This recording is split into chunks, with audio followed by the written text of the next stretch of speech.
أهلا ومرحبا بكم في برنامج داخل واشنطن. أنا مضيفكم روبرت ساتلوف. دعونا نراجع معا المستقبل. رئيسنا ال47 دونالد ترامب هو نفسه أيضا رئيسنا ال45 للمرة الأولى منذ أكثر من قرن. يؤدي رئيس ما اليمين الدستورية للمرة الثانية، وذلك بعد خساراته في الانتخابات الرئاسية بعد ولاياته الأولى، ويأتي إلى البيت الأبيض وهو أقوى من أي رئيس في التاريخ الحديث مع سيطرة حزبه على مجلسي الكونغرس ومع أغلبية محافظة قوية تسيطر على المحكمات العليا. ما هي الرسالة التي أرسلها الرئيس ترامب في خطاب تنصيبه؟ وما هي أول القرارات التي اتخذها عند دخوله المكتب البيضاوي؟ من هم أوائل القادة للأجانب الذين تكلم معهم من موقعه الجديد؟ ماذا يخبرنا كل هذا عن أولوياته كرئيس للولايات المتحدة؟ لمناقشة بداية إدارة ترامب الجديدة يسعدني أن أرحب باللجنة من الخبراء السياسيين أشر هيلدبراند ونيومي لين ونورمان أورنستين. Welcome back to Dakhel, Washington. We have a new president, or a new old president. What's his message? What are his priorities? How did inauguration go? And what do we expect from the next 4 years? That man, of course, is Donald J. Trump. And I'm delighted to have Naomi Lim, Asher Hildebrand, and Norman Ornstein to help explain what the new Trump years are going to be all about. So let's take a close look at his first moments in office. Inauguration. Norm, 4 years ago, the theme was Carnage in America. What was that about way back in 2021? So on January 6th, Rob, a new Congress has to certify the electoral votes and in effect make official who will be the president. It was very clear back then that it was going to be Joe Biden. Donald Trump objected, and remember, he was still the president on January 6th for 2 more weeks, and he urged a large number of his supporters to go to the Capitol to, as he said, stop the steal. We had a violent insurrection, police killed and injured, and a Capitol that was trashed, an attempt to assassinate the vice president that President Trump pretty much encouraged, and finally, after hours in which the Capitol was vacated to clean it out, they came back and settled on Joe Biden as president. Donald Trump continues to say that the election was stolen from him. We did not have anything comparable to that this January 6th because Donald Trump won and Democrats, including the vice president, Kamala Harris, certified the election results on January 6th.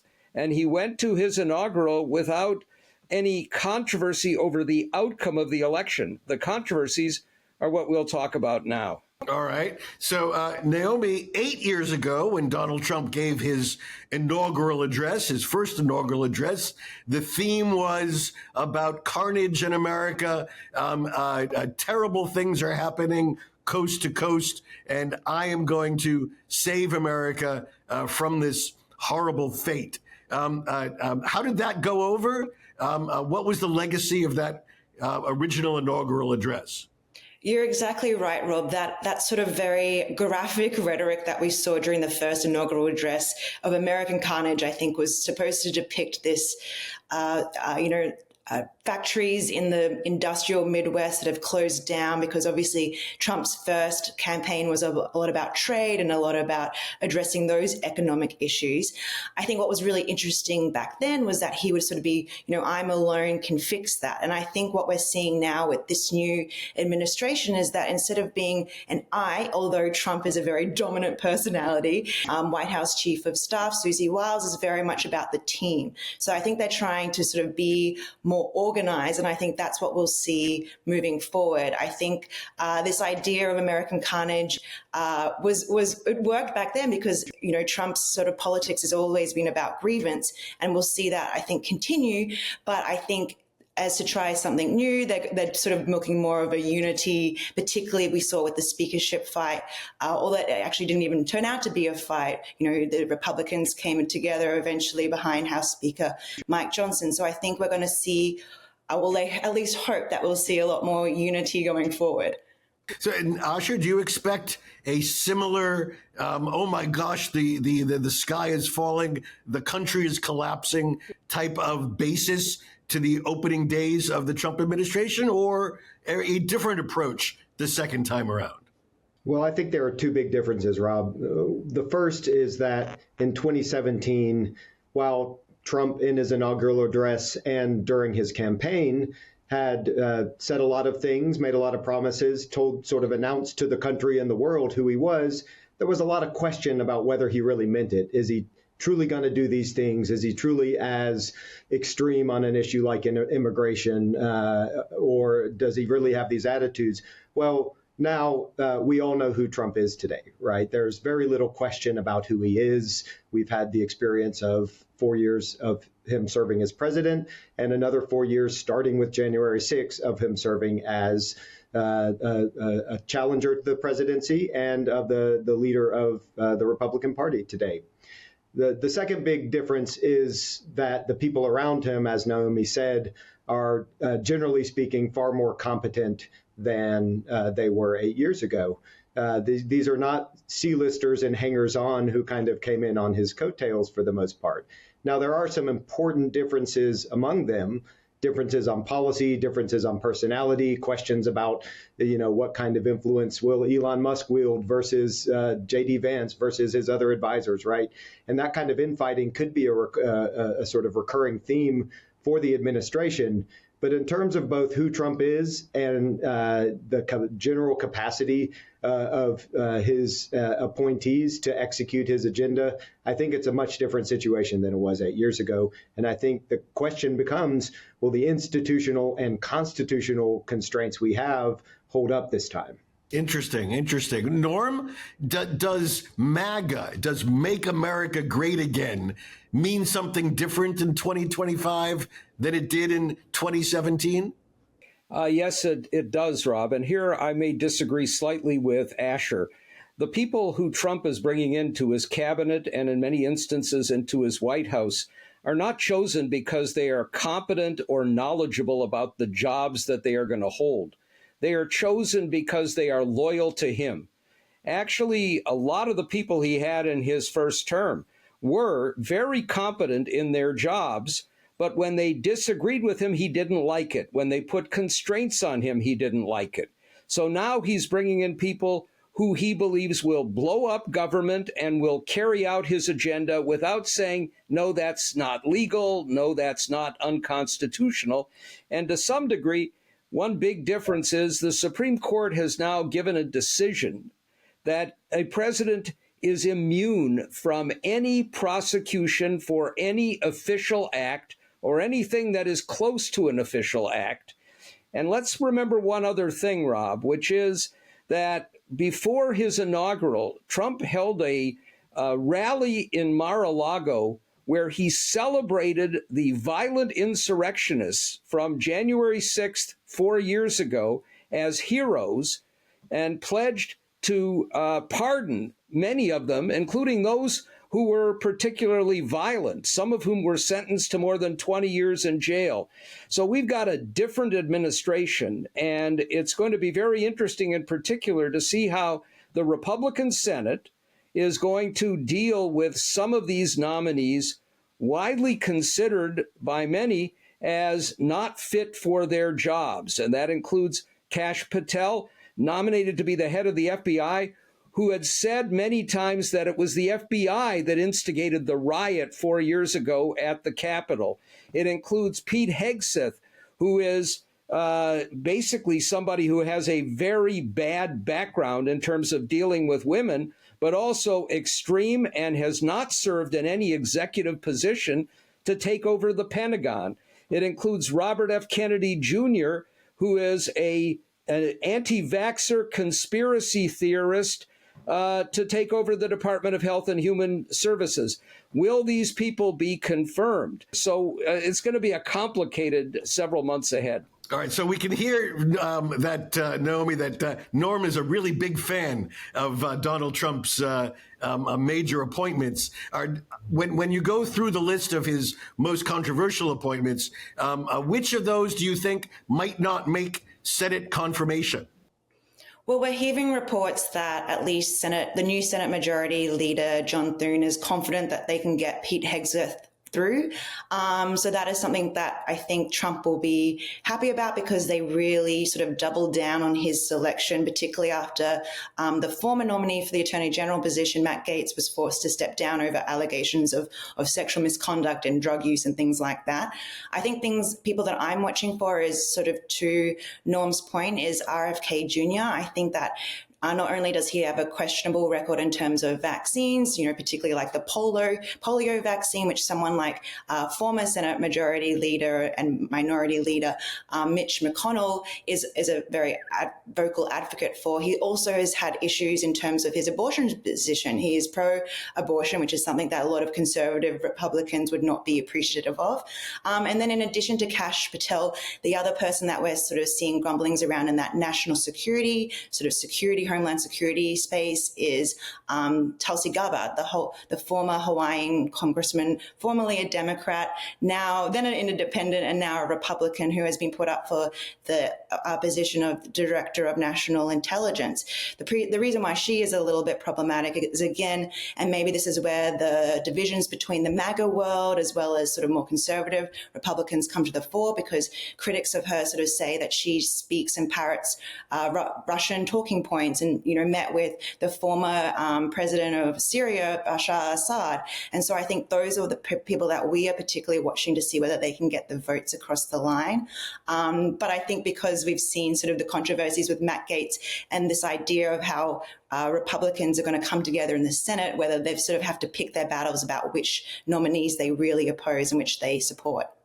All right. Very good. Thank you for laying that out for us. Asher, when we come back after the break, I'm going to ask you to take a look at Donald Trump's likely early sense of policy priorities that we can expect from our 47th, formerly 45th, President of the United States in just a moment.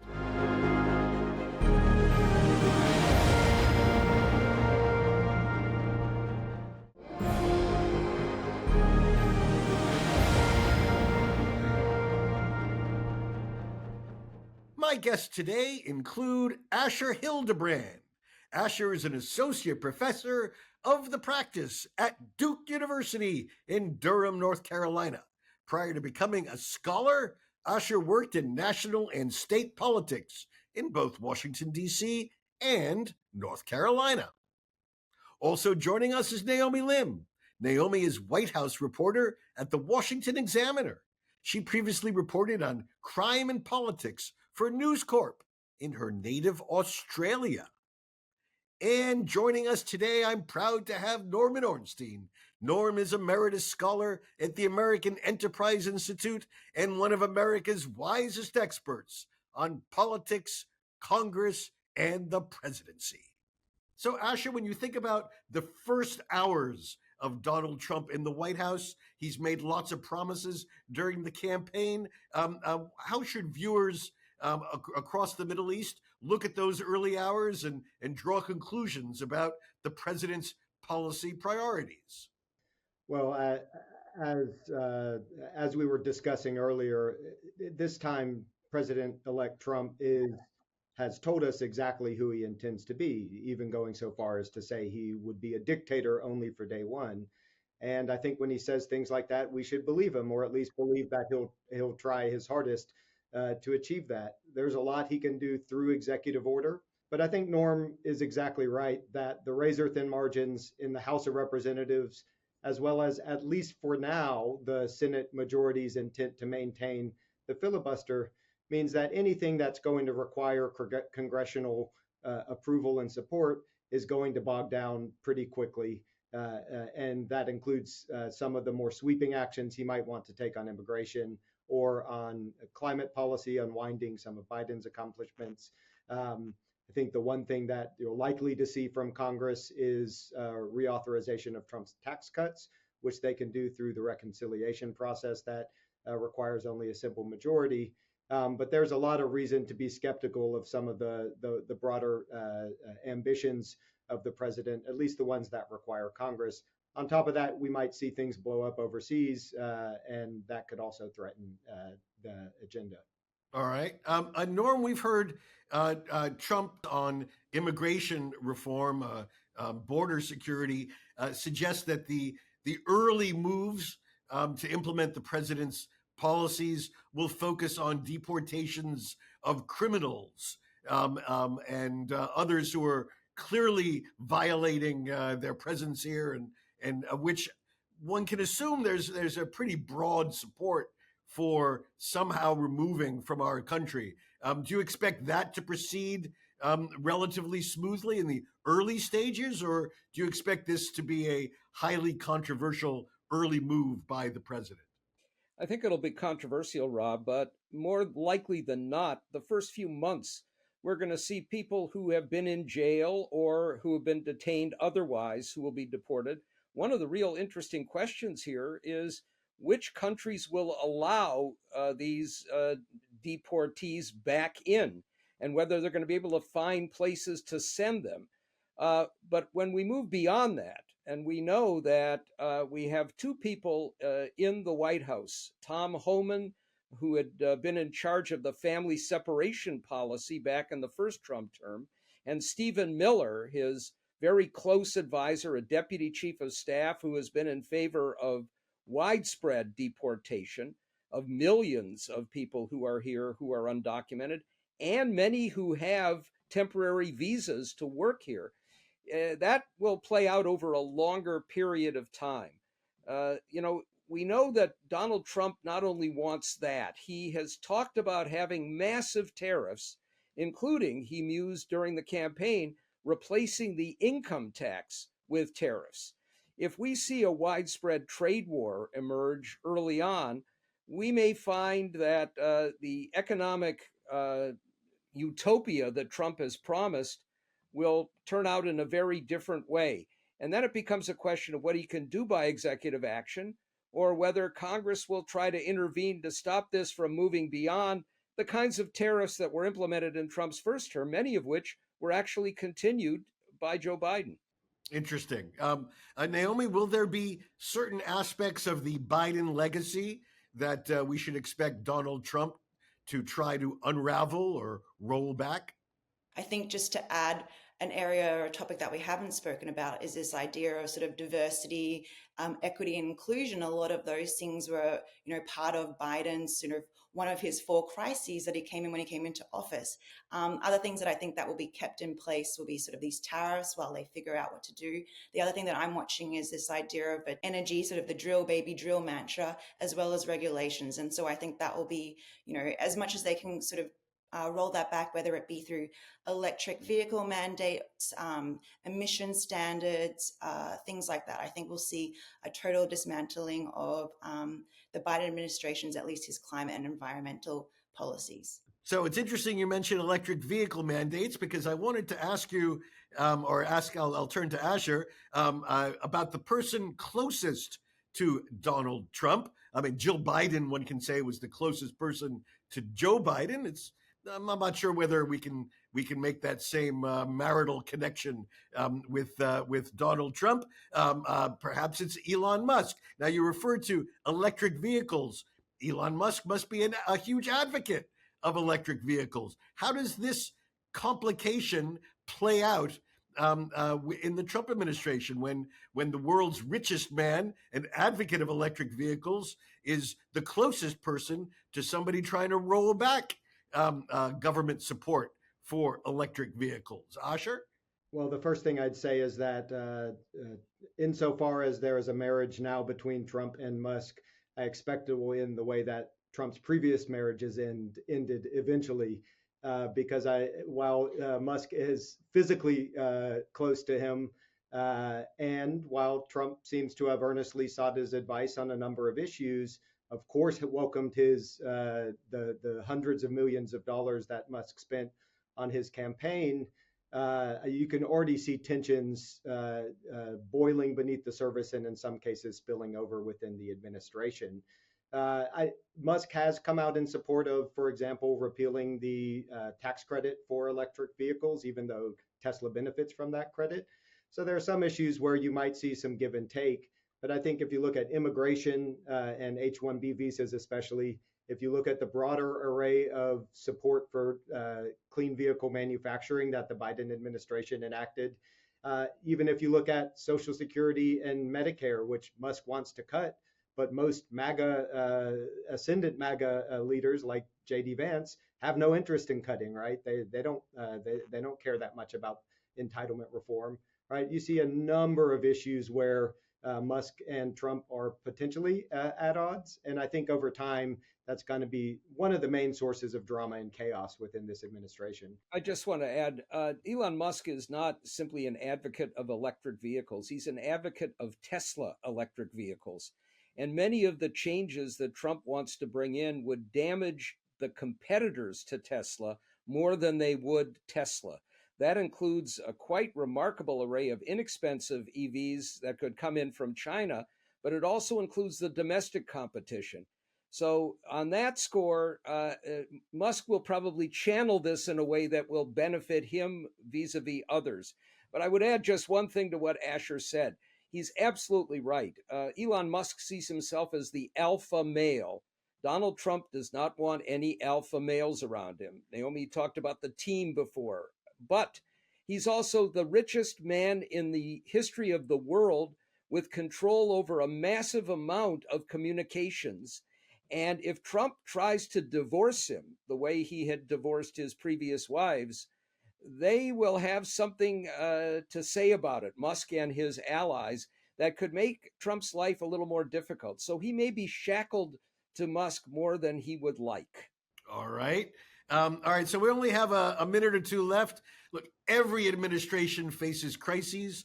Every administration faces huge obstacles. Naomi, when you look at the early weeks of Trump 47, what's the first crisis that's going to hit his desk? We spoke a little bit about immigration and how that would unfold. I think that is one, but I also am really curious about what happens overseas. All right. You guys are focusing overseas. Norm, is there a domestic crisis you see first order of business? 2 words, debt limit. We are going to see the debt ceiling come up, something that the U.S. does that other countries simply don't, where you have to physically increase the debt ceiling or the full faith and credit of the United States craters. Donald Trump wanted this to be done under Joe Biden, and that did not happen. And it is not clear that he has the votes of his own Republicans in the House to increase the debt limit. Those 38 Freedom Caucus members said that they're going to vote against any increase in the debt limit without drastic or dramatic budget cuts. And that's not likely to happen early. He's going to have a bit of a problem there. He will need Democrats, and they're going to demand something in return that Republicans are not going to like. All right. I like that new word, dramatic. I think that's terrific. All right. So we've heard it, overseas and then debt limit. Keep your eye on the agenda and how it plays out. Thank you so much, Naomi Lim, Norm Ornstein, Asher Hildebrand, for helping lay the groundwork for the early days of Trump 47. Thank you for joining me on Dakhel, Washington. وصلنا إلى نهاية هذه الحلقة من برنامج داخل واشنطن. إن كانت لديكم أسئلة أو استفسارات وخاصة حول الفرق بين إدارتي ترامب الأولى والثانية، أرجو التواصل معي عبر تويتر على هاشتاج Inside Washington أو مباشرة @RobSatloff. أراكم في الأسبوع المقبل، وحتى ذلك الحين شكرا لكم وإلى اللقاء.